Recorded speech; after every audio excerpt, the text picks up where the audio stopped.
नीतीश कुमार के जन्मदिन के मौके पर पटना में जेडीयू ने एक विशाल कार्यकर्ता सम्मेलन का आयोजन किया। नीतीश कुमार इस समय कार्यकर्ताओं को संबोधित कर रहे हैं। 15 साल की अपनी सरकार की उपलब्धियां गिनाते हुए उन्होंने कहा कि बिहार में एनआरसी और नया जो रूल है नागरिकता संशोधन कानून वो लागू नहीं होगा। साथ ही नीतीश ने यह भी कहा कि एनपीआर रजिस्टर लागू नहीं होगा। नीतीश ने यह भी कहा कि जब तक मैं हूं तब तक शराबबंदी रहेगी। इस पर बात करने के लिए मनीष हमारे साथ वहां से मौजूद हैं। मनीष, आज एक रैली कर रहे हैं, कार्यकर्ताओं से बात कर रहे हैं नीतीश कुमार, क्या अहम बातें निकल कर आई हैं इस रैली से?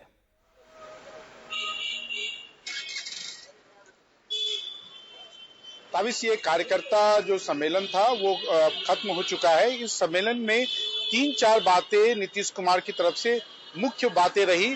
वो एक तो यह कि वो एनडीए के नेता के रूप में ही चुनाव में जाएंगे और उन्होंने कहा है कि जैसा लोकसभा में 40 में से 39 सीटें जीती हैं, उसी प्रकार से बिहार विधानसभा के 243 में से 200 से अधिक सीटों पर हम जीतेंगे।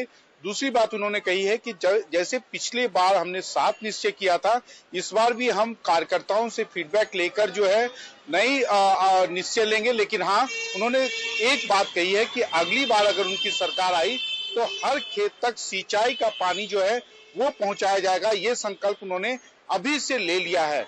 तीसरी जो सबसे अहम बात यह रही कि एनपीआर के मुद्दे पर उन्होंने कहा कि एनपीआर 2010 के ही फॉर्मेट में लागू किया जाना चाहिए, ट्रांसजेंडर को शामिल किया जाना चाहिए। लेकिन साथ ही साथ उन्होंने कहा कि नागरिकता कानून के मुद्दे पर जो आंदोलन चल रहा है, आप अगर ये गलत भी है तो आप सर्वोच्च न्यायालय के फैसले का इंतजार कर लें। और उन्होंने कहा कि अल्पसंख्यक समाज के साथ कोई उपेक्षा या अन्याय वो बर्दाश्त नहीं करेंगे, उनके सामने ये सब चीजें नहीं हो सकती हैं।